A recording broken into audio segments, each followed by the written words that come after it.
Greetings, folks, and welcome to today's show.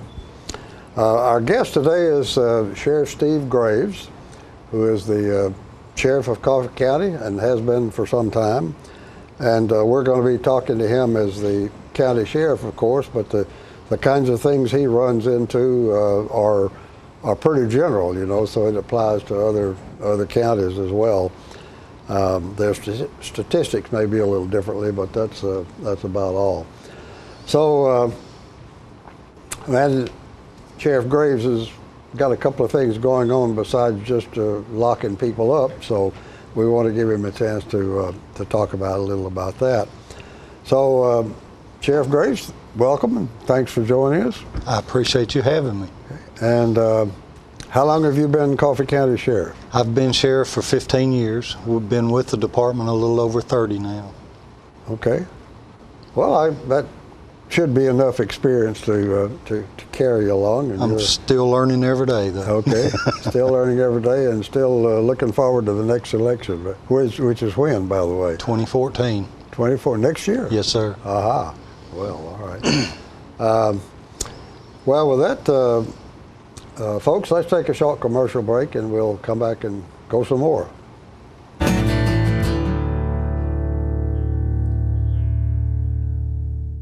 The highest standard of trust offers a sense of safety and comfort. It's established over time. You know when you see it. You know when you feel it. There's a standard of trust in healthcare. It's the Joint Commission Gold Seal of Approval. In 2003, Life Care Center of Tullahoma voluntarily achieved this accreditation and maintains it still today. Life Care, meeting a higher standard because residents matter most.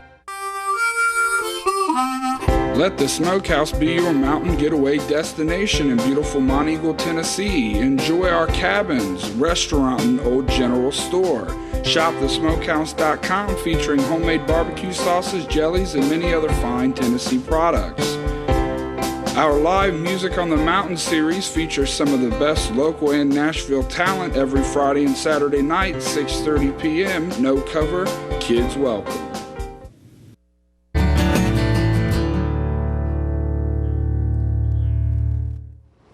We're back today, folks, and we're talking with Sheriff Steve Graves, the Coffee County Sheriff. And, of course, we know principally what the sheriff is involved in, but it turns out here that he has another little project, a Christmas time project, and I know he would enjoy a chance to tell you a little about that. So educate him, Steve. Every year at Christmas time, the Sheriff's Department, you know, for the past 14 years, we've done food baskets and toy baskets for the needy and underprivileged in Coffee County. And we're starting our fundraiser time of the year off with a fishing tournament on October the 12th, and then an open house on up in the 1st of December.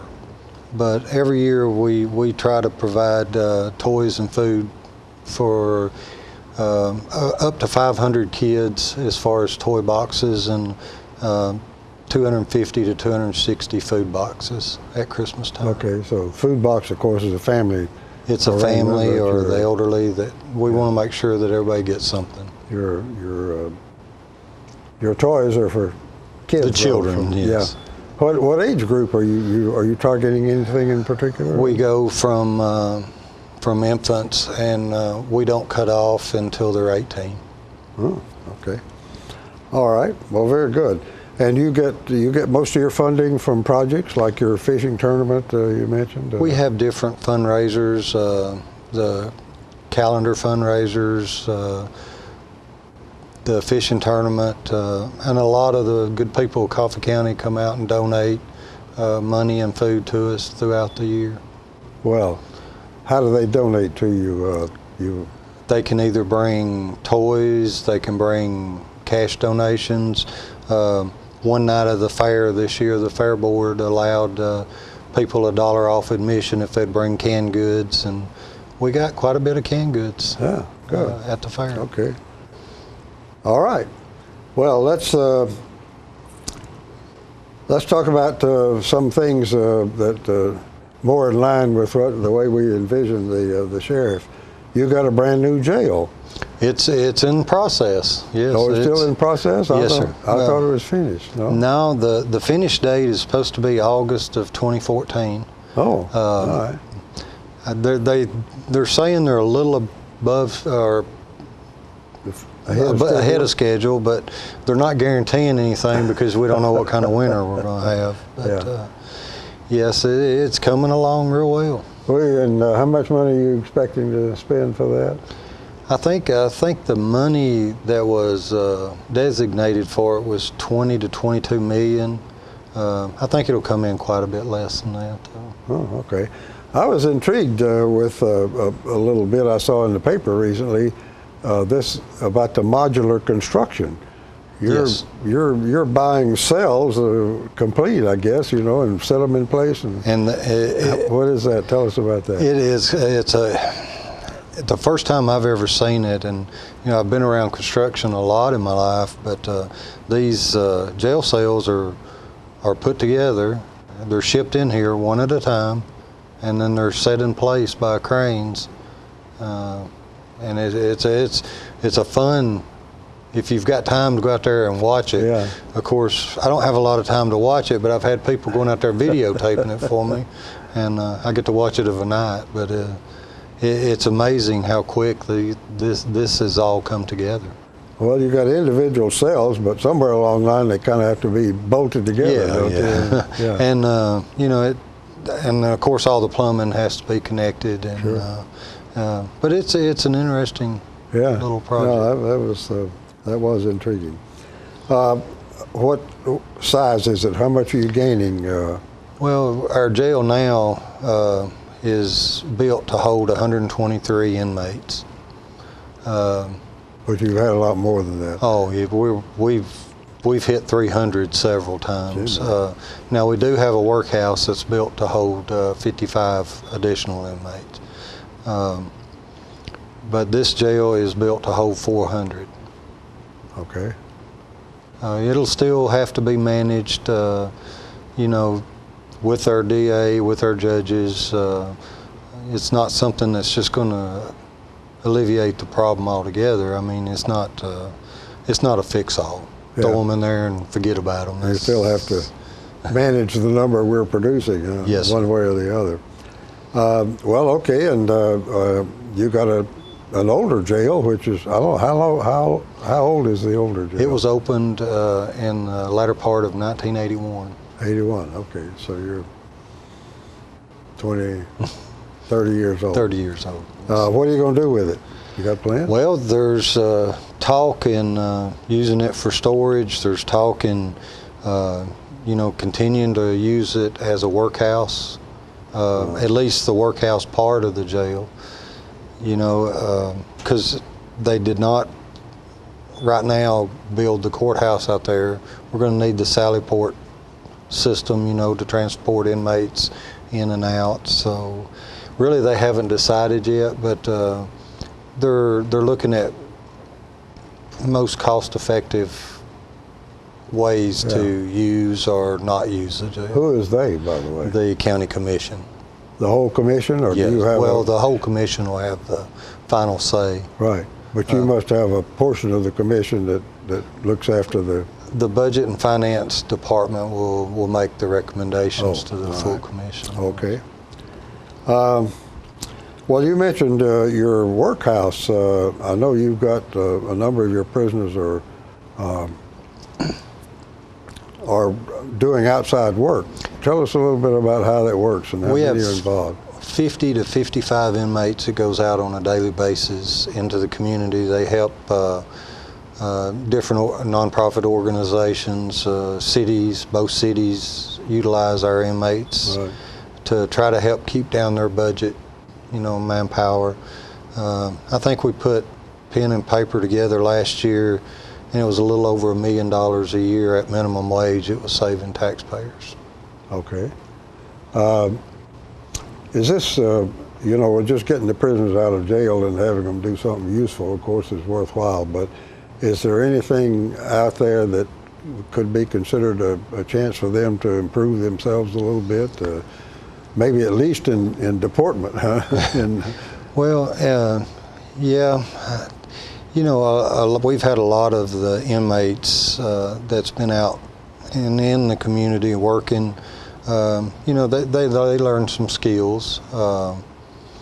They meet people, and you know, but I'm not going to say that it affects our recidivism rate hardly at all. Yeah.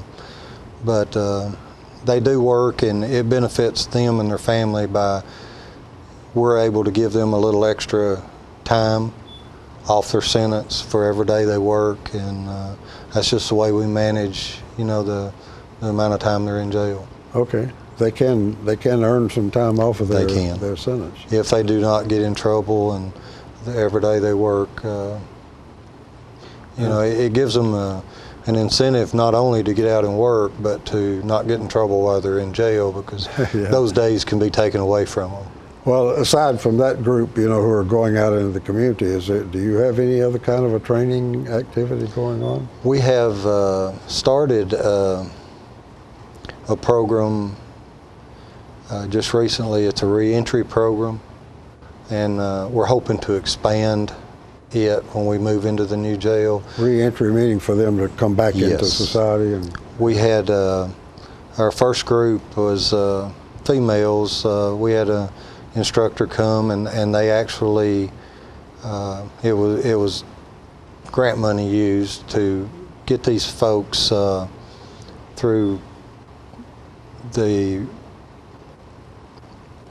I can't it was Bedford County adult education programs, and they actually got their certificate, and they helped them get a job. They went through a lot of skill learning how to interview for jobs and how to present themselves. And that program seems to be working all across the areas that we've seen it work in. okay, how much of that do? You got any? We just started small because we don't have any space in the old jail, and they have to have centers for computers and things like that. And you know, with the new jail coming up, we've dedicated one classroom just for GED and reentry program. Ah, okay.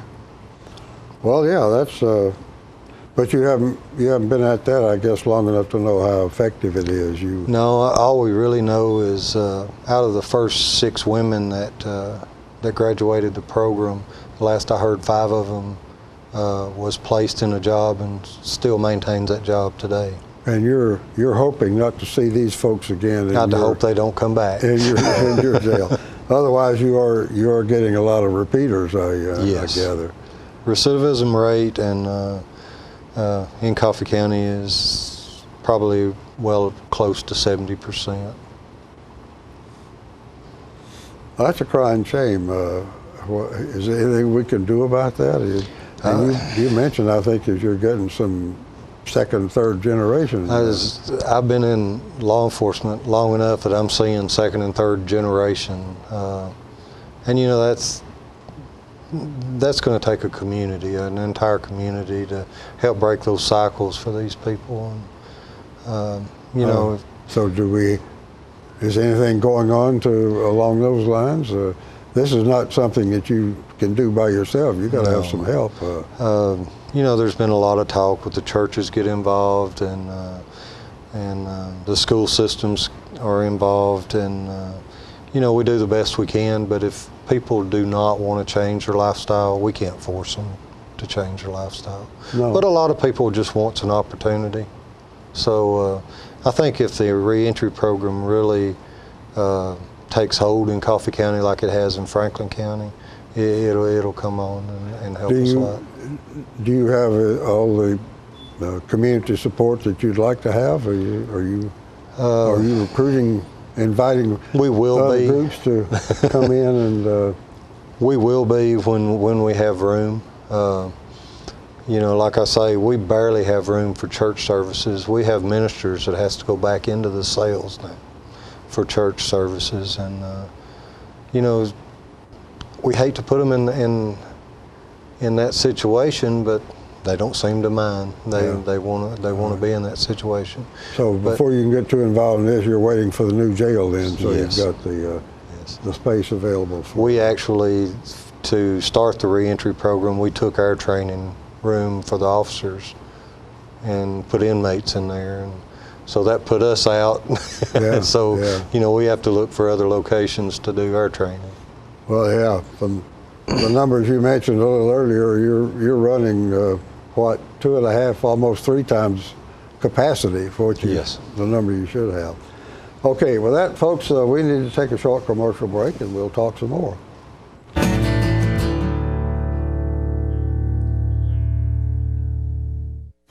Who needs this modern world? I can live just fine out here without the road rage and boy bands.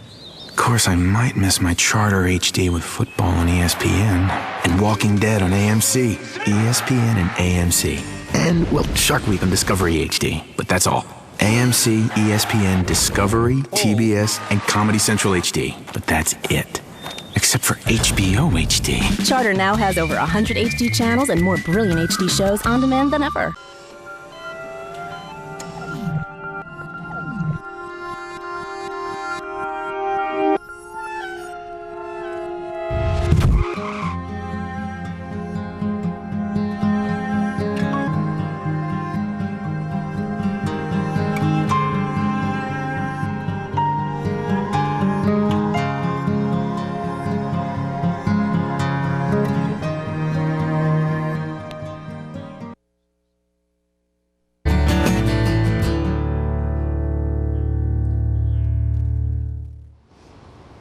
We're back, folks, and we're talking today with Sheriff Steve Graves of Coffee County. And, of course, we're talking about his operation, but the things he's confronted with, I'm sure, are true across the board. We have more prisoners than we can say grace over. And I might ask you about that in terms of the percentage of the population that you would think is kind of normal. How do we stack up in this area? Are you got more prison than you should have, or? Oh, definitely. Our average is anywhere from 268 to 280 per day in jail.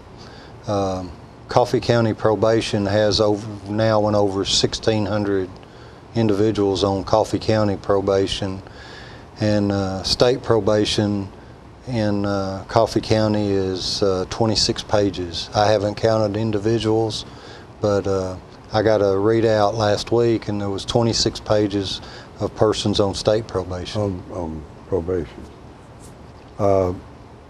You have a difference. Well, and we haven't really covered that, I guess, in specifics. Out of your population, how many are county versus city? Right now, we have 26 state inmates, which is a little low, but we just carried several to prison.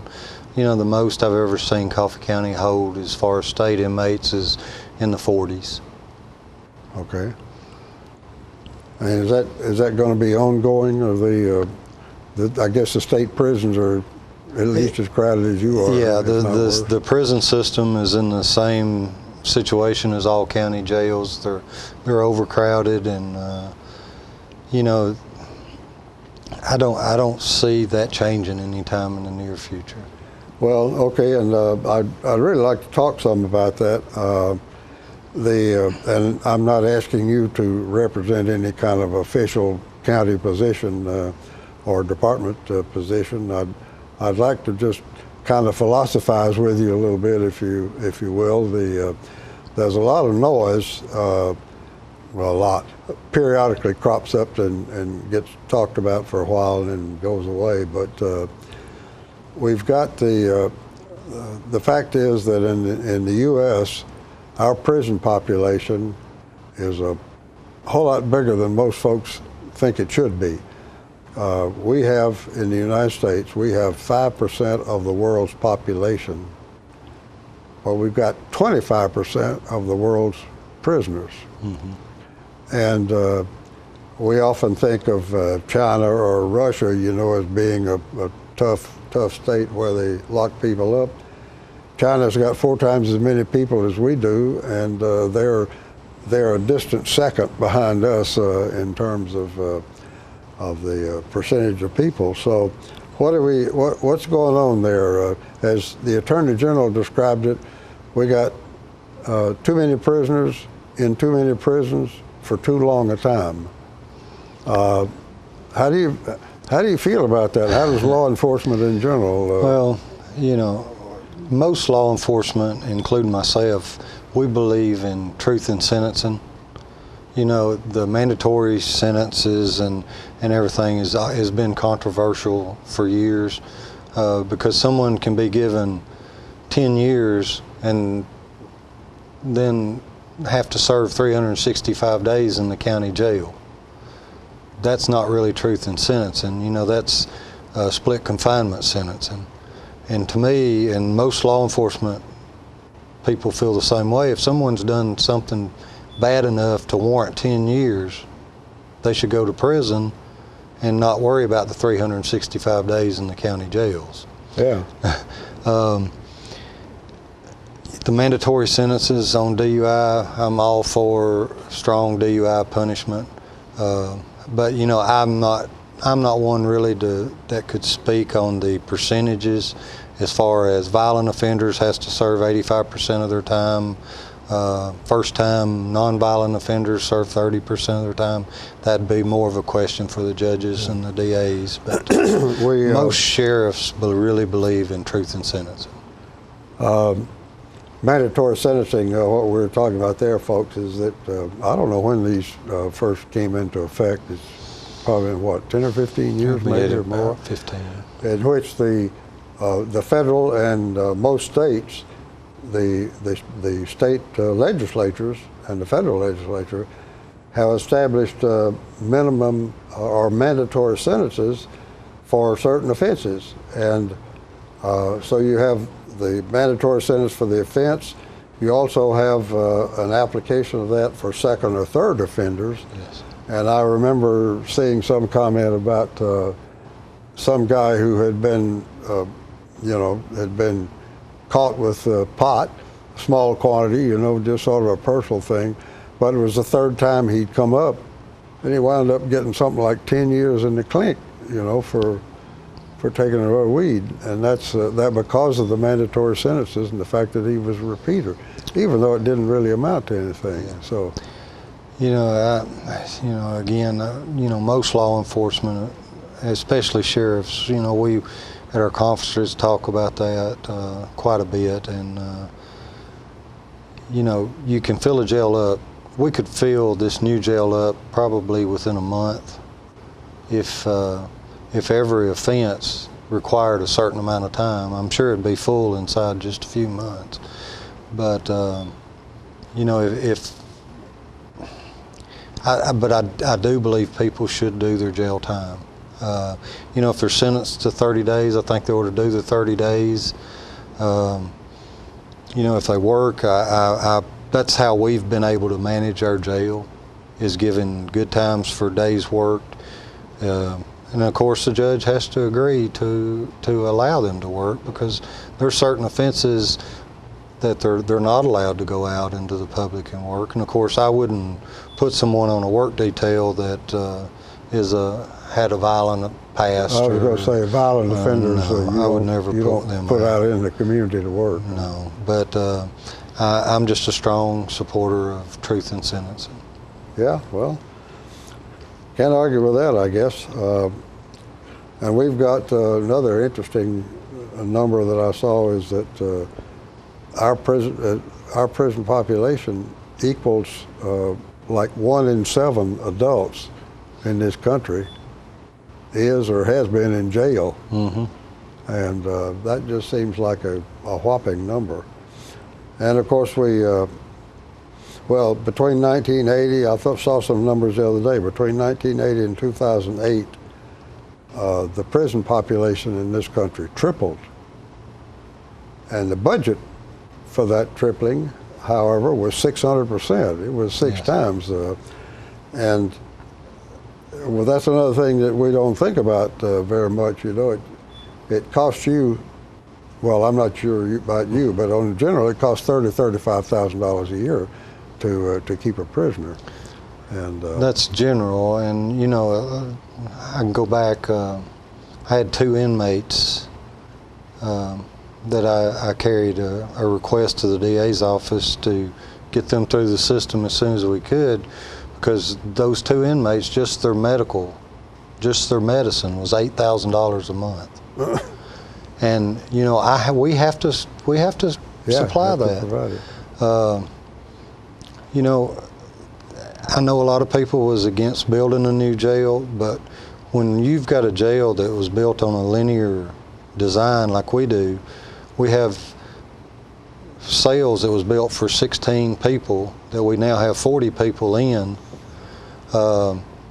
We've had so many inmate-on-inmate assaults. By the time you can get in there, one inmate has broken another inmate's nose or orbital socket. Where we've seen a big increase is medical costs for assaults, inmate on inmate, and also inmate on guard assaults has went up a great deal. Well, okay. Guess what, folks? We've run out of time. We're going to have to take a short commercial break and wrap up.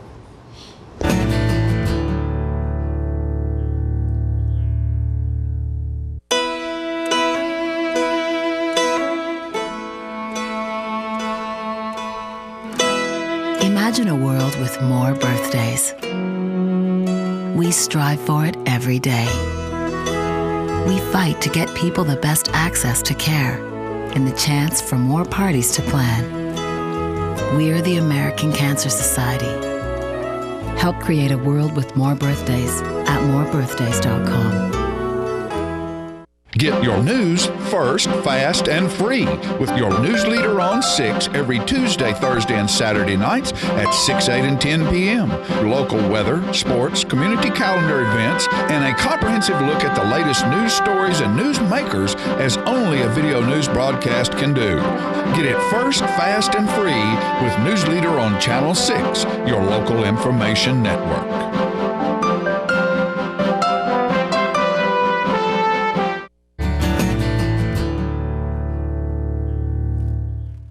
We've been talking today, folks, with Sheriff Steve Graves of Coffee County about a number of things in the prison business, the justice system, if you will. So, Sheriff Graves, is there a point you'd like to make direct to the folks out there? I'd just like to invite anybody that has never been to the jail, even the jail we're in now, to just come up if you want to do a tour. We do tours quite often. We have open house, you know, like I said, usually the first week of December, we'll publicize it. We'll be glad to take anybody through the jail and let them see the daily operations. Yeah, okay. All right. Well, with that, we want to thank you for taking time to join us today and sharing that information. And we could have gone on some more, but that's the way it is every time we run out of time, folks. So thank you for inviting us into your parlor, and we will see you next time.